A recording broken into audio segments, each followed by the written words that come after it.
Éteignez les lumières, mettez vos écouteurs. Et si je vous disais qu'en ce moment même, des voix venues de nulle part traversent les airs pour vous atteindre? Bienvenue dans l'univers des signaux radio fantômes, l'un des mystères les plus persistants et les plus dérangeants de notre époque.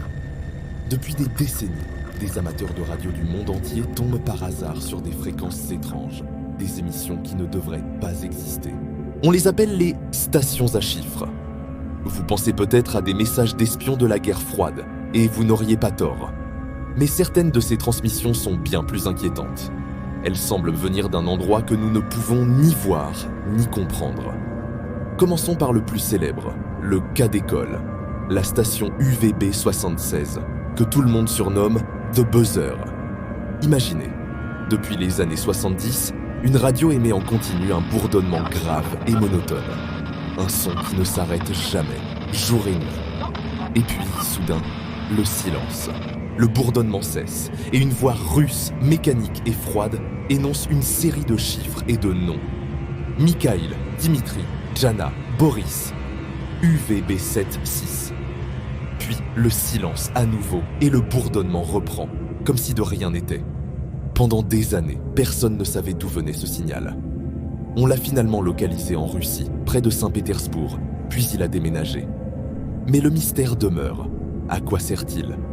Est-ce un système militaire dormant, prêt à être activé en cas de guerre nucléaire, ou quelque chose d'autre ? Mais The Buzzer n'est que la partie émergée de l'iceberg. D'autres stations sont encore plus étranges. Prenez The Squeaky Wheel, la roue qui grince. Pendant des années, cette fréquence a diffusé le son d'une roue mal huilée, tournant à l'infini. Un son strident, angoissant. Ou encore The Beep, qui émet un petit bip chaque seconde, sans interruption. Et que dire de Swedish Rhapsody, une station qui diffusait en boucle les premières notes d'une boîte à musique, la mélodie d'une rhapsodie suédoise, avant qu'une voix d'enfant ne lise des séries de chiffres en allemand. Une berceuse fantomatique perdue dans l'éther. Parfois, les choses deviennent encore plus directes. Des opérateurs radio ont rapporté avoir entendu des voix chuchotées, à peine audibles, des phrases comme « Tu nous entends ?» ou « Nous te voyons ». Des messages qui semblent s'adresser personnellement à celui qui a eu le malheur de tomber sur cette fréquence. Alors, quelle est l'explication logique ? La théorie la plus répandue est celle de la communication militaire ou d'espionnage.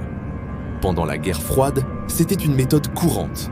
Un espion, n'importe où dans le monde, n'avait besoin que d'une simple radio à ondes courtes et d'un one-time pad, un carnet de déchiffrement à usage unique. La voix à la radio énonce une série de chiffres, l'espion les note, applique le code de son carnet et obtient son message. Contactez l'agent X à midi. Livraison du colis Y à tel endroit. C'est un système quasi inviolable. Si vous ne possédez pas le carnet, la suite de chiffres n'a aucun sens. Cette théorie explique beaucoup de choses, notamment pourquoi ces stations semblaient si actives à l'époque du rideau de fer. Mais cette explication a ses limites, et c'est là que le mystère s'épaissit. La guerre froide est terminée depuis plus de 30 ans.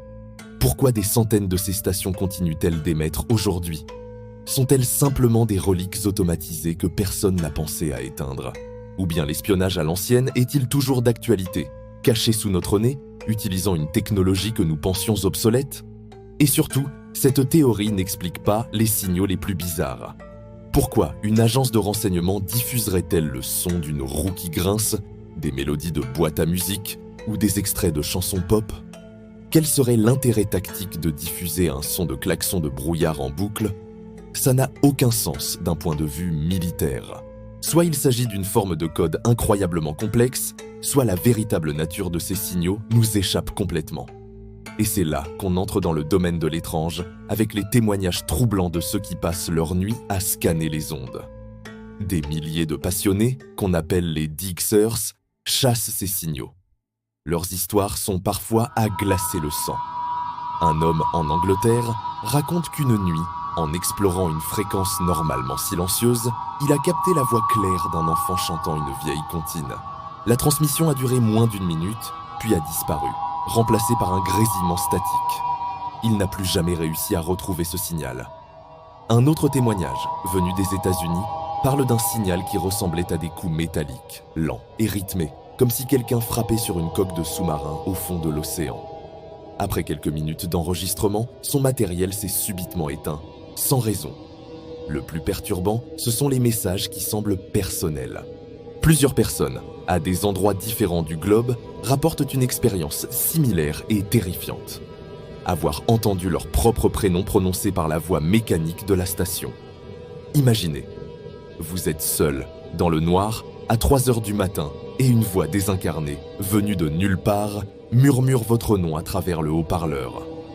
Est-ce une coïncidence ? Une hallucination auditive due à la fatigue et à l'ambiance ? Ou quelque chose de bien plus sinistre ? Ces témoignages sont difficiles à vérifier, bien sûr. Ils relèvent de l'expérience personnelle. Mais ils sont si nombreux et si concordants qu'il est difficile de tous les balayer d'un revers de la main. On a l'impression que quelque chose, ou quelqu'un, joue avec les nerfs de ceux qui osent écouter.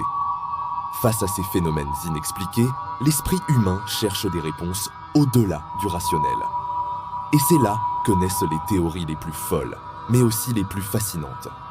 La première est la théorie extraterrestre. Et si ces signaux n'étaient pas humains du tout ? Certains pensent que ce sont des tentatives de contact d'une intelligence non terrestre. Les séquences de chiffres pourraient être des messages mathématiques universels, comme dans le film Contact. Les sons étranges pourraient être une forme de langage que nous ne comprenons pas. Après tout, les ondes radio voyagent dans l'espace. Un message envoyé depuis une autre galaxie pourrait très bien être capté par nos petites radios terrestres. Cette idée est séduisante, mais elle soulève une question. Pourquoi une civilisation avancée utiliserait-elle une technologie aussi primitive que la radio à ondes courtes ? Une autre hypothèse, encore plus sombre, nous fait basculer dans le paranormal.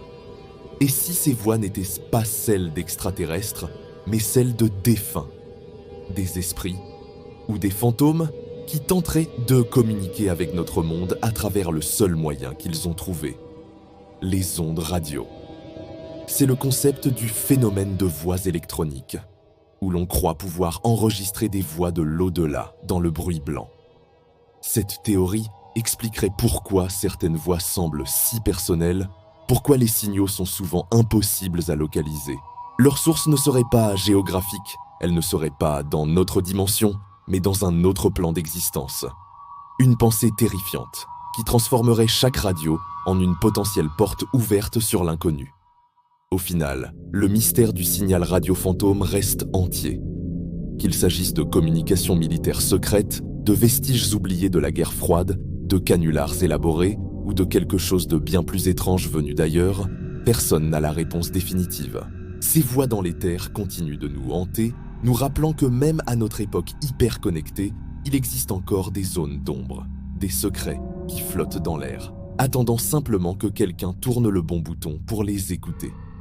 La vérité est peut-être là, cachée dans le grésillement, entre deux fréquences. Et vous, quelle est votre théorie ? Pensez-vous qu'il s'agit d'opérations d'espionnage bien humaines ou croyez-vous à une explication plus surnaturelle ?